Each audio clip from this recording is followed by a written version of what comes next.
temer que es a esa gente, y esto nos llevará a bloquear la luz del espíritu y tarde o temprano terminaremos volviendo a beber.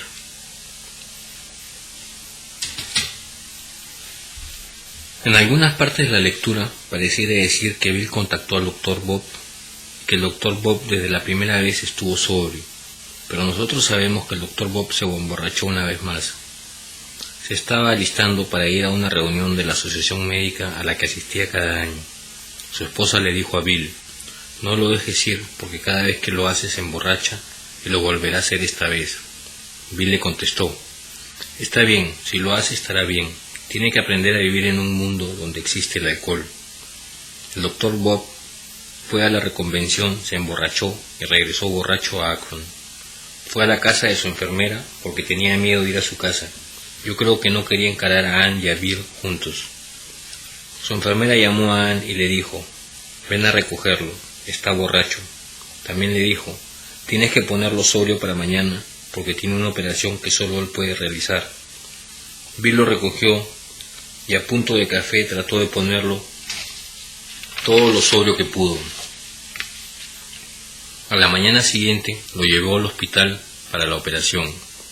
En el estacionamiento, el Dr. Bob le dijo a Bill que no podía realizar la operación. Estoy muy mal y tembloroso. Podría hacer daño a alguien. Bill le dijo: estarás bien, y le dio una cerveza diciéndole: toma esto y todo estará bien. El Dr. Bob se la tomó, entró al hospital, realizó la operación salió bien, pero luego desapareció. Bill estaba sentado en el estacionamiento esperando por él y pensó que la alergia se había desatado por la cerveza y que el Dr. Bob había corrido por ahí. Luego de esperar un rato volvió a la casa y con Ann esperaron pacientemente que apareciera borracho. Volvió en la noche completamente sobrio y Bill le preguntó: ¿dónde demonios había estado? El Dr. Bob le dijo que había estado reparando el daño que había causado a otras personas. Reparar los daños fue lo último que tuvo que hacer para estar libre del pasado y poder continuar viviendo en paz, con serenidad y felicidad. La mayoría de nosotros, tarde o temprano, tendremos que hacer esto si queremos esa paz y volver al propósito que tuvo Dios para ponernos en esta vida. Así que demos una pequeña mirada a los pasos 8 y 9. No son tan complicados. Ellos nos dirán exactamente lo que tenemos que hacer. Este propósito de vida del que nos habla el libro no es nada nuevo. En los principios de cualquier religión, salud mental o cualquier programa de esta clase hablan del propósito de la humanidad y siempre es lo mismo, al igual que en estos pasos. Ahora entiendo cuando 2000 años atrás el hombre decía: amor al Señor mi Dios con todo mi corazón y con toda mi alma. Eso eran los pasos 1, 2 y 3, y decía: con toda mi mente. Eso es los pasos 4, 5, 6 y 7, y también decía: y a mi prójimo como a mí mismo. El mismo propósito. Y lo que estamos tratando de hacer es acomodarnos en este propósito de vivir. Eso es lo que es serenidad. Cuando estamos en armonía con Dios y con nosotros mismos, nuestra vida está en orden. Los pasos 8 y 9 son el último obstáculo. Ahora necesitamos más acción, sin la cual encontramos que la fe sin obras es fe muerta. Veamos el 8º y 9º pasos. Tenemos una lista de personas a las que hemos perjudicado y estamos dispuestos a reparar esos daños. Hicimos la lista cuando hicimos el inventario. Recuerden que alguna de esa gente la tomamos de la lista de resentimientos, otra de la lista de temores, otra de la lista de daño sexual, y luego le añadimos los otros daños que habíamos causado. Ya tenemos esta lista. La mitad del paso 8 está hecha. Nos sometimos a una autoevaluación drástica, paso 4. Ahora vamos a nuestros semejantes y reparamos el daño que hemos causado en el pasado. Tratamos de barrer los escombros acumulados como resultado de nuestro empeño en vivir obstinados y manejarlo todo a nuestro capricho. Si aún no tenemos la voluntad de hacerlo, la pedimos hasta que nos llegue. Recuerden que al principio estuvimos de acuerdo en que haríamos todo lo que fuese necesario para sobreponernos al alcohol. Nosotros decimos que estos pasos no podemos hacerlos solos. Tenemos la lista, Si no tenemos la voluntad, la pedimos. Rezamos por ella hasta que llegue.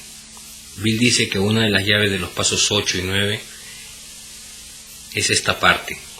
Las llaves para aliviar lo que estamos buscando en nuestra vida vienen de la voluntad de hacer esto. No de lo mucho que hagamos, pero una vez que estamos dispuestos, estamos libres. Ya sea que lo logremos o no.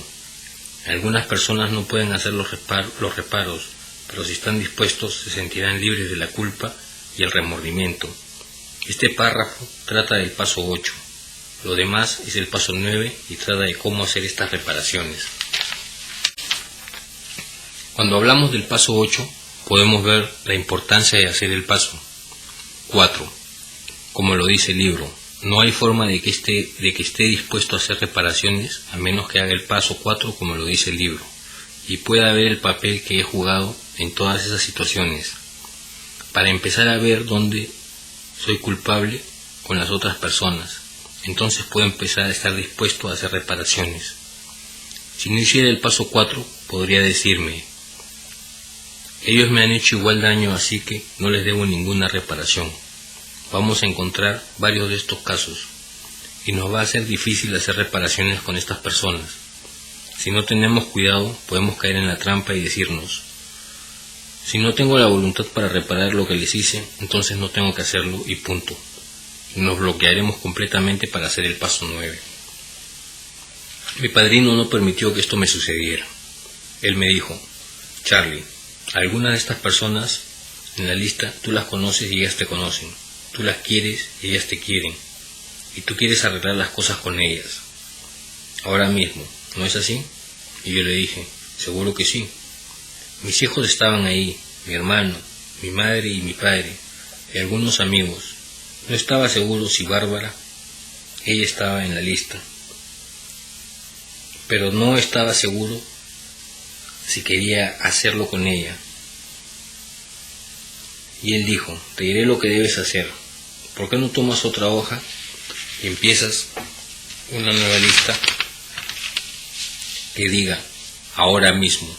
Toma los nombres de tu lista de reparaciones a los cuales estás dispuesto a hacer algo ahora y ponlos en la lista de ahora mismo.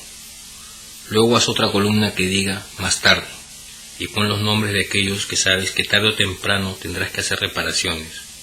¿Es correcto? Yo dije sí. Quedan algunos de los que no estás seguro si lo harás. ¿Es así?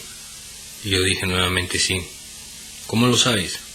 Entonces me dijo: escribe una tercera columna que diga quizás y pon esos nombres ahí. Ahora solo quedan unos cuantos nombres a los cuales no piensas reparar nunca. Haz una cuarta columna que diga nunca y escribe esos nombres ahí. Ahora, lo que quiero que hagas es que empieces a reparar el daño a los de la lista ahora mismo. Para cuando termines con ella, estarás listo para empezar con la lista más tarde. Para cuando termines con esta, estarás listo para empezar la lista de quizás. Probablemente cuando termines con ella, estés listo para hacer algunos de la lista nunca. Poniéndomelo así, no me permitió que dejara de reparar el daño a nadie. Si tienes problemas con esta área, quizás debas probar esto. Realmente funciona. Después que estamos dispuestos, el paso nuevo nos dice claramente lo que necesitamos hacer. Dice: reparamos directamente a esas personas. Nos dice cuándo hacer estas reparaciones, siempre que sea posible. Y luego nos dice cuándo no hacerlas, excepto cuando al hacerlas perjudiquemos a ellos o a otros. El paso me dice lo que debo hacer. Lo único que tengo que hacer es entender lo que quiere decir. Reparamos directamente, siempre que sea posible, y excepto cuando al hacerlo perjudicamos a ellos o a otros. Así que empecemos con el paso 9, viendo de qué habla cuando dice reparamos directamente. Vamos a ver esto de dos maneras. Primero, cara a cara. Esta es la mejor manera, así no queda duda de los resultados. Si lo hago por carta o por teléfono, no lo voy a saber como cuando es cara a cara. Escuché una historia de uno que fue donde su padrino y le preguntó si podía reparar el daño por correo. El padrino le dijo: sí, si le causaste el daño por correo. Así que primero veremos las reparaciones cara a cara. Probablemente todavía queremos retroceder al mirar la relación de conocidos de negocios y de amigos a quienes hemos hecho daño. Puede que sintamos desconfianza de ir a ver a algunos de ellos sobre una base espiritual. Reasegurémonos, con algunos de ellos no necesitaremos y probablemente no tendremos que hacer énfasis en la parte espiritual la primera vez que los abordemos. Podríamos prejuzgarlos, por el momento tratamos de poner en orden nuestras vidas, pero esto no es una finalidad en sí. Nuestro verdadero propósito es ponernos en condiciones para servir al máximo a Dios y a los que nos rodean. Lo que realmente está diciendo es que algunas de las personas a las que debemos una reparación quizás tengan un problema, y si nos acercamos hablando de religión, posiblemente los alejemos por completo, y quizás perdamos la oportunidad de reparar el daño en el futuro. No queremos hacer eso porque nuestro verdadero propósito es ponernos en condiciones para servir al máximo a Dios y a los que nos rodean. Rara vez resulta prudente abordar a un individuo que todavía está dolido por alguna injusticia nuestra para con él y comunicarle que ya nos hemos vuelto religiosos. Esto en boxeo sería dejar la mandíbula descubierta.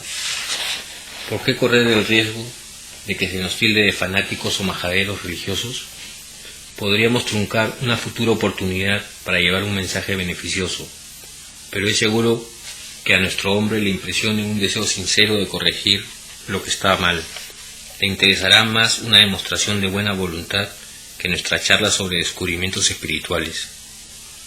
No nos valemos de esto para desviarnos del tema de Dios.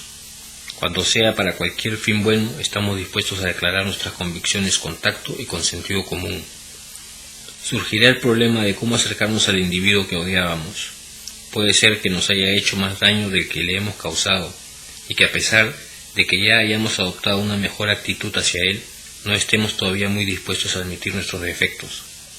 A pesar de esto, cuando se trata de una persona que nos desagrada, nos empeñamos en hacerlo. Es más difícil ir a un enemigo que a un amigo, pero encontramos que es más beneficioso para nosotros. Le abordamos con el mismo deseo de ser serviciales y de perdonar, confesando nuestro antiguo rencor y expresando nuestro pesar por ello. Esto es reparación cara a cara. Bajo ningún pretexto criticamos a tal persona ni discutimos con ella. Sencillamente le decimos que nunca dejaremos de beber mientras no hayamos hecho todo lo posible por enderezar nuestro pasado. Estamos aquí para barrer nuestro lado de la calle, comprendiendo que no podremos hacer nada que valga la pena hasta que lo hagamos. Nunca tratando de decirle qué es lo que él debe hacer. No se discuten sus defectos, nos limitamos a los nuestros. Si nuestra actitud es calmada, franca y abierta, quedaremos complacidos con el resultado. En 9 de cada 10 casos sucede lo inesperado. Algunas veces la persona a quien vamos a ver admite que ha tenido la culpa, acabándose así en una hora lo que ha sido una enemistad de años. Rara vez fallamos en lograr un progreso satisfactorio. Nuestros antiguos enemigos a veces alaban lo que estamos haciendo y nos desean el bien. Ocasionalmente ofrecerán su ayuda. No debemos dar importancia, sin embargo, a que alguien nos eche de su oficina. Hemos hecho nuestra demostración, hemos cumplido por nuestra parte. Lo que pasó, pasó. Esta es una reparación cara a cara y sabremos los resultados de inmediato. Esto realmente funciona si estamos dispuestos a hacer lo que el libro nos dice que hagamos. A veces no es fácil, pero el libro continuamente nos recuerda que la personalidad no puede sobreponerse a la personalidad, y quizás tengamos que pedir ayuda a Dios para estar dispuestos a hacer estas cosas. Pienso que encontraremos los beneficios sin importar el dolor que sintamos al hacerlo. Otra clase de reparación directa podría ser la siguiente. La mayoría de los alcohólicos deben dinero. Nosotros no esquivamos a nuestros acreedores. Al decirles lo que estamos tratando de hacer, no ocultamos lo de nuestra manera de beber. De todos modos, generalmente lo saben aunque creamos lo contrario. Tampoco tememos revelar nuestro alcoholismo basándonos en que ello puede causar un daño económico. Abordado en esta forma, el acreedor más despiadado nos sorprenderá a veces. Al concertar el mejor arreglo posible, podemos hacerles saber a estas personas lo apenados que estamos. Nuestra manera de beber nos ha hecho morosos con nuestros pagos. Tenemos que perder el miedo a los acreedores, sin importar lo mucho que necesitemos hacer para lograrlo, porque estamos expuestos a beber si tenemos miedo de encararlos. Alguna gente en Alcohólicos Anónimos dice: realmente no veo la razón por la cual tenga que pagar esa vieja deuda. Yo creo que solo hay dos razones para pensar así. Una es que quizás tenga temor de enfrentar a esa persona, y la segunda, que todavía seamos egoístas. Vamos a quedarnos con ese dinero para nuestro uso, en lugar de restituirlo por algo que hicimos en el pasado. Pero si realmente hemos trabajado los pasos 3, 4, 5, 6 y 7, con lo mejor de nuestra habilidad, ese temor y ese egoísmo seguramente habrán desaparecido, y podremos seguir con este proceso. Alguna gente dirá: ¿cómo voy a pagar todo ese dinero? Es una suma muy grande. No sé por qué no podríamos pagarlo si lo hemos robado, y seguramente si estamos dispuestos con la ayuda de Dios podremos hacerlo. Pienso que nos hemos olvidado que desde el paso 3 Dios está con nosotros, y si tenemos que hacer estas cosas, Dios hará que sean posibles. Tengo un amigo en Alcohólicos Anónimos que ha estado sobrio más de 30 años. 4 o 5 años atrás me dijo en su 25 aniversario: Charlie, pagué lo último de aquello la semana pasada. Y yo le pregunté: Dan, ¿cómo te sientes? Y Dan contestó: maravillosamente. Es la primera vez en mi vida que yo recuerde que no le deba nada a nadie. Dan se había liberado de esto. Le tomó largo tiempo hacerlo, pero lo logró. De cualquier manera, la mayoría de nosotros no debemos esas cantidades de dinero. Si nosotros estamos dispuestos a hacer esto, todo lo que tenemos que hacer es ir donde la persona y decirle: mira, siento haberte robado tu dinero. Esto es lo que pienso que te debo. No tengo el dinero para pagarte ahora, pero te prometo pagarte tanto a la semana, lo que podamos. Y en un periodo de tiempo pagamos a esas personas. Ahora, esto no es realmente grandioso para un alcohólico. Lo que realmente nos gusta es tener toda la suma completa, ponerla en un sobre, ir y ponerlo en la mesa y decir: aquí está tu maldito dinero, afrontémoslo. En la mayoría de los casos no vamos a hacer eso. Yo pienso que el verdadero alivio viene de la disposición de hacerlo y de empezar a hacerlo. Yo me siento muy bien ahora de poder caminar por el mundo y no tener que temer a nadie por haberle robado en el pasado. Yo acostumbraba a ser así. Solo iba a las licorerías donde no debía dinero. Tenía un miedo de muerte de ir al banco.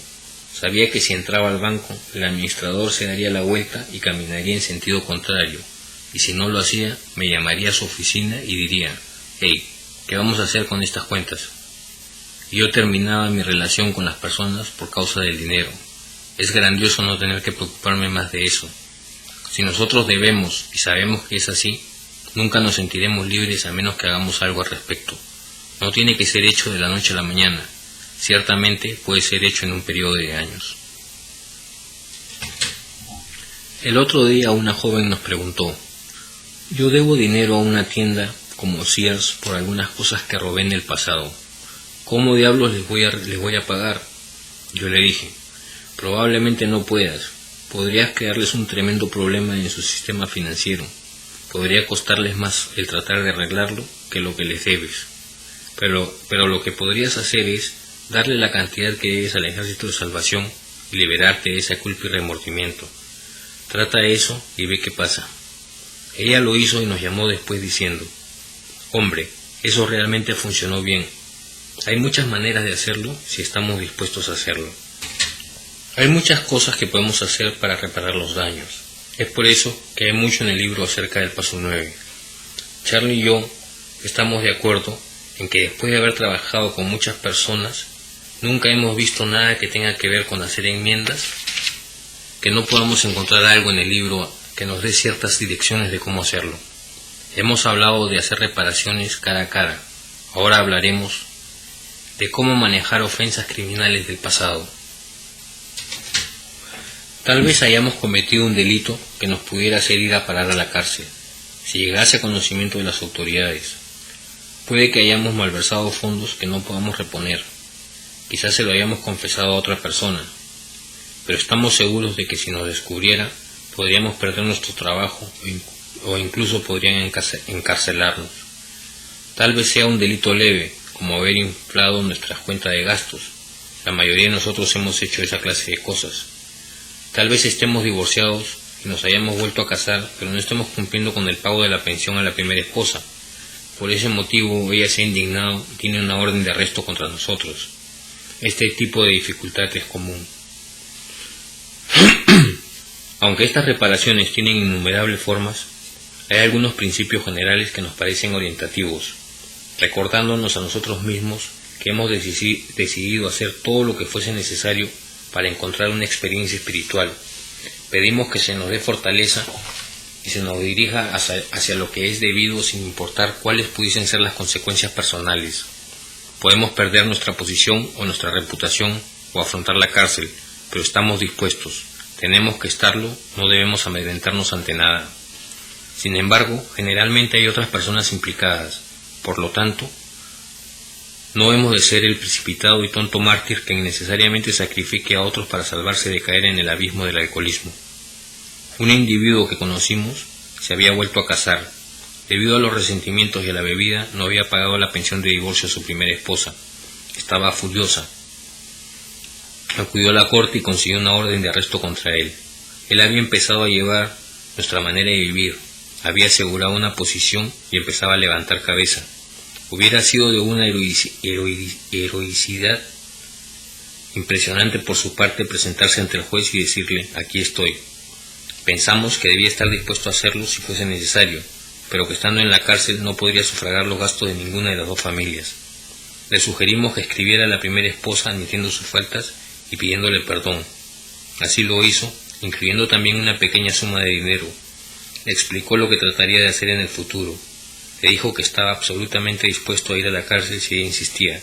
Desde luego que ella no insistió, y toda esa situación quedó resuelta satisfactoriamente hace tiempo. Aquí es donde consideramos otra gente envuelta. Paso 4. Reparamos directamente cuando es posible, excepto cuando al hacerlo podamos perjudicar a ellos o a otros. Sea lo que sea, tenemos que considerar esto cuidadosamente.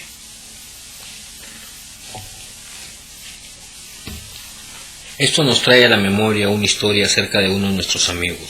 Cuando bebía, aceptó una suma de dinero de un rival suyo en los negocios, a quien odiaba amargamente, sin darle ningún recibo por dicha suma. Posteriormente negó haber recibido el dinero y se valió del incidente para desacreditar a su rival. En esa forma, su propia falta la usó como medio para destruir la reputación de otro. En efecto, su rival se arruinó. Creía que había causado un daño imposible de remediar. Si desenterraba aquel viejo asunto, ello destruiría la reputación de su socio, acarrearía deshonra a su familia y la privaría de sus medios de sustento económico. ¿Qué derecho tenía a implicar a aquellos que dependían de él? ¿Cómo sería posible hacer una declaración pública exonerando a su rival? Después de consultar con su esposa y con su socio, llegó a la conclusión de que era mejor arrastrar esos riesgos antes que comparecer ante su creador culpable de una difamación tan funesta. Comprendía que tenía que poner el resultado en manos de Dios o pronto volvería a beber, y todo se perdería entonces. Asistió a la iglesia por primera vez en muchos años. Después del sermón se levantó y serenamente explicó lo sucedido. Su acción tuvo una aprobación general y actualmente es uno de los ciudadanos que goza de mayor confianza en esa población. Esto sucedió hace años.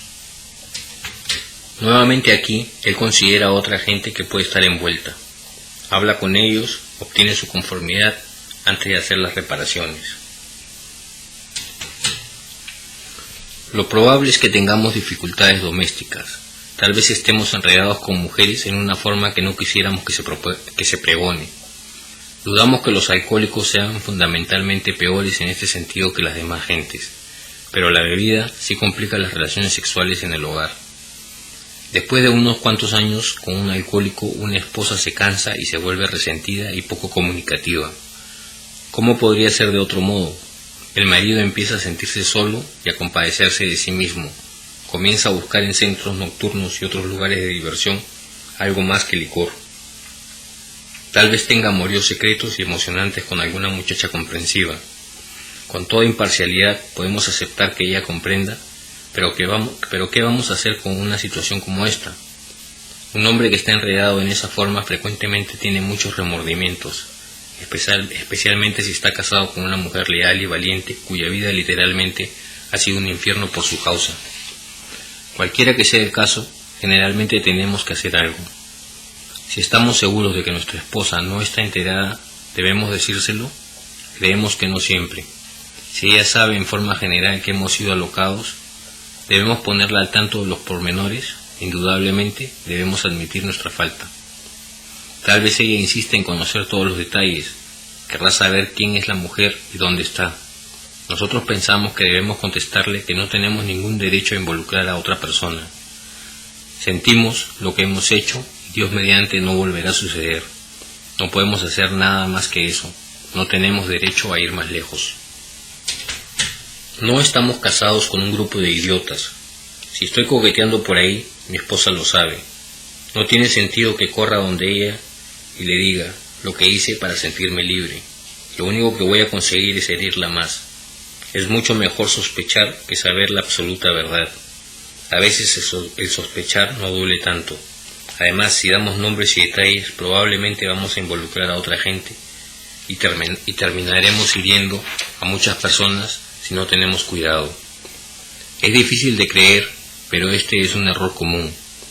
He visto a mucha gente correr a hacer reparaciones a sus esposas antes de haber trabajado los otros pasos y decirles todo de golpe, y realmente crear muchos problemas.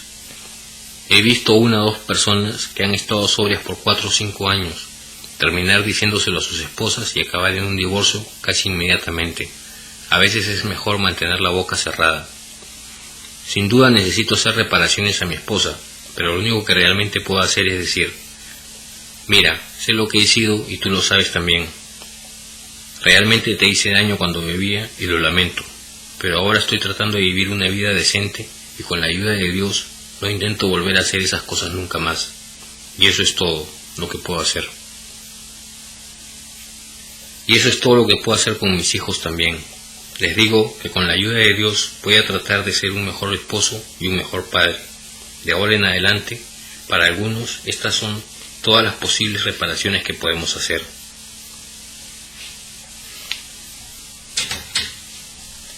Hay por delante un largo periodo de reconstrucción. Tenemos que tomar la delantera. Musitar llenos de remordimientos que estamos arrepentidos es algo que de ninguna manera será suficiente. Debemos sentarnos con nuestros familiares a analizar francamente el pasado tal como lo vemos ahora, teniendo mucho cuidado de no criticarlos a ellos.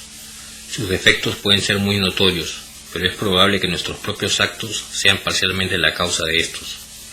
Así que dejamos todo en claro con la familia, pidiendo cada mañana a nuestro Creador nos enseñe el camino de la paciencia, de la tolerancia, de la bondad y del amor. La vida espiritual no es una teoría, tenemos que practicarla. A menos que la familia de uno exprese el deseo de vivir sobre una base de principios espirituales, no debemos apurarlos. No debemos hablarles incesantemente de asuntos espirituales, ya cambiarán con el tiempo. Nuestro comportamiento les convencerá mejor que nuestras palabras. Debemos recordar que 10 o 20 años de borracheras hacen que cualquiera se vuelva escéptico. Para hacer ciertos agravios, puede haber ciertos agravios que hayamos hecho que nunca puedan repararse completamente. Si podemos decirnos honradamente que los repararíamos si pudiéramos, no nos preocupamos por ellos. Podrían haber ciertas enmiendas que nunca podremos hacer. Quizás no sepamos dónde está esa gente, quizás esté muerta, o quizás el caso sea que podamos herir a otra gente. Así que tenemos que vivir con esto, pero no nos dolerá. Sabemos que lo haríamos si pudiéramos. Si estamos dispuestos, eso nos liberará. Hay personas a quienes no podemos ver y por lo tanto les enviamos una carta sincera. En algunos casos puede haber una razón válida para posponer este paso, pero no nos demoramos, si podemos evitarlo. Debemos tener sentido común y tacto, ser considerados y humildes, sin ser serviles o rastreros. Como criaturas de Dios, nos paramos en nuestros propios pies, no nos arrastramos ante nadie. El error que vemos que mucha gente comete es que queremos que todos nos perdonen. y algunas veces ellos no aceptan nuestras disculpas. Entonces tratamos reiteradas veces de que ellos nos perdonen. No tenemos que hacer eso. Hacemos nuestras enmiendas lo mejor que podemos, y si ellos no quieren aceptarlas, allá ellos. No hay nada más que podamos hacer al respecto. Pienso que hay alguien a quien debemos reparaciones tanto como a cualquiera, y es a nosotros mismos. No puedo decir que no herí a nadie con mi manera de beber, porque lo hice a todos aquellos que estuvieron en contacto conmigo y positivamente también a mí mismo. Creo que lo mejor que puedo hacer es perdonarme por lo pasado, y la única manera de hacerlo es reparando el daño que causé a otros siempre que sea posible. A través de mis reparaciones, mi culpa y mi remordimiento, así como mis temores del pasado, desaparecerán, y ese rincón de mi mente que estaba lleno de culpa, remordimientos y temores se llenará con paz, serenidad y felicidad. Y yo estaré más lejos de volver a beber. La única manera de ir hacia el futuro es liberándonos del pasado. Eso es de lo que trata esto.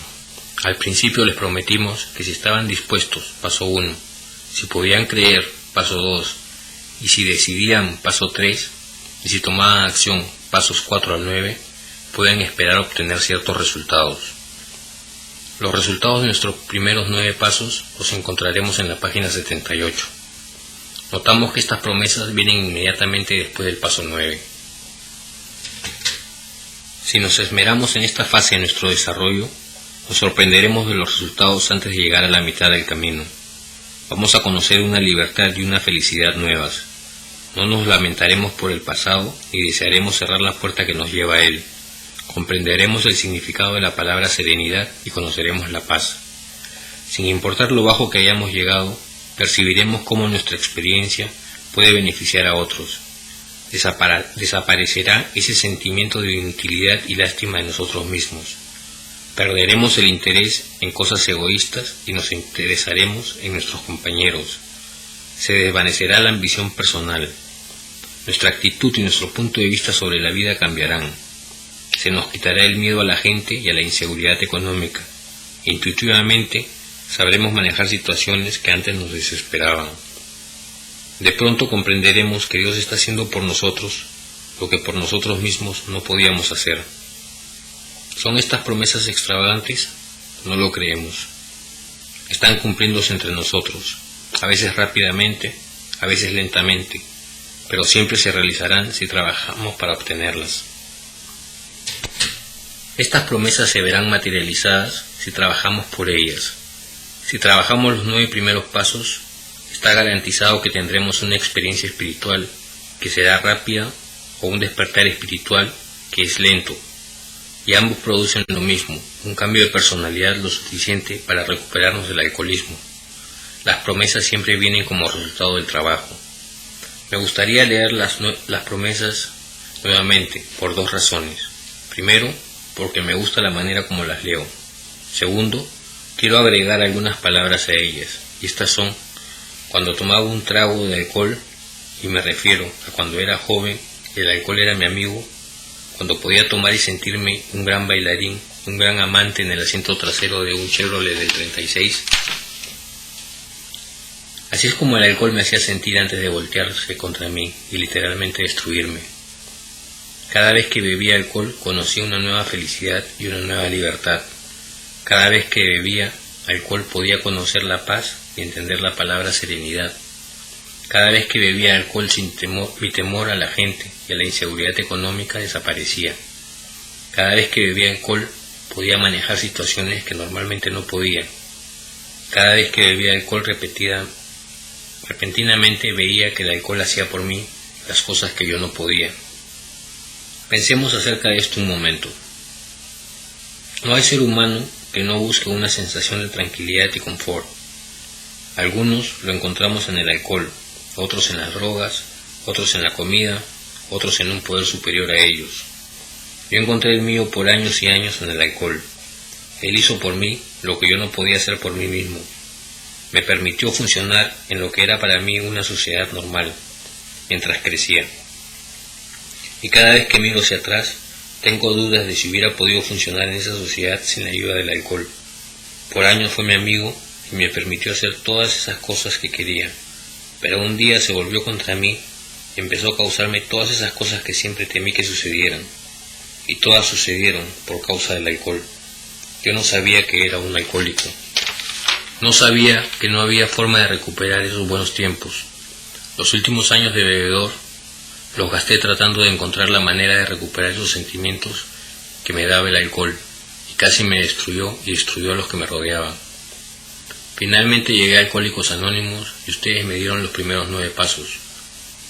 Los apliqué en mi vida y para mi propia sorpresa encontré que esos 9 pasos me daban todas esas buenas cosas que me dio el alcohol. Ahora sí encuentro en esos pasos lo que me hacía sentir el alcohol al principio. Entonces no tengo que beber para cambiar la manera como me siento. Y lo increíble es que estos pasos no se volverán contra mí. Me darán todo lo que me dio el alcohol, pero nada de lo malo. Ahora, si yo no quiero recibir esas promesas, la idea que un trago me hará sentir mejor volverá a mi mente. ¿Por qué recibimos las promesas? Porque hemos ordenado nuestras vidas dentro de lo que Dios propuso para nosotros. Dios quiso que fuéramos el centro, que tuviéramos una mente y que tuviéramos relaciones con las demás personas.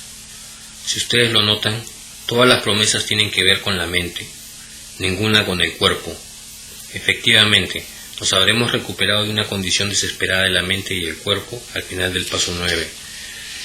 Si hemos recibido estas promesas, ¿no es esto grandioso? Y si nos hemos recuperado, me pregunto, ¿para qué necesitamos los últimos 3 pasos? Paso 10. Pienso que tan pronto dejamos los primeros 9 pasos, está claro que estamos a mitad de nuestro desarrollo. Ahora entraremos a otro plano de nuestro continuo crecimiento a través de los últimos 3 pasos. Muchas veces estos son llamados pasos de mantenimiento.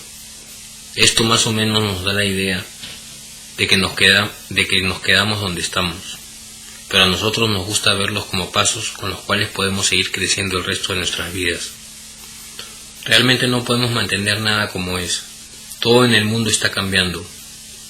Se deteriora o se hace mejor, al igual que un árbol está continuamente creciendo. Cuando deja de hacerlo, empieza a morir. Con nuestras vidas es lo mismo. Tenemos que estar en un plano de continuo crecimiento, y eso es de lo que tratan estos 3 pasos. 2 veces en el libro vi la mención de otra dimensión de vida. Nosotros hemos hablado de las normales 3 dimensiones, la dimensión del espíritu, la dimensión de la mente, y luego nuestras relaciones físicas y sociales con el mundo, y todo lo que hay en él. Podemos ver que los primeros 9 pasos nos regresaron a esas 3 dimensiones.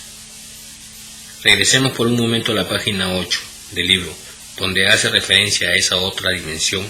Bill dice: pronto sería lanzado como una catapulta hacia lo que doy en llamar 4ª dimensión de la existencia.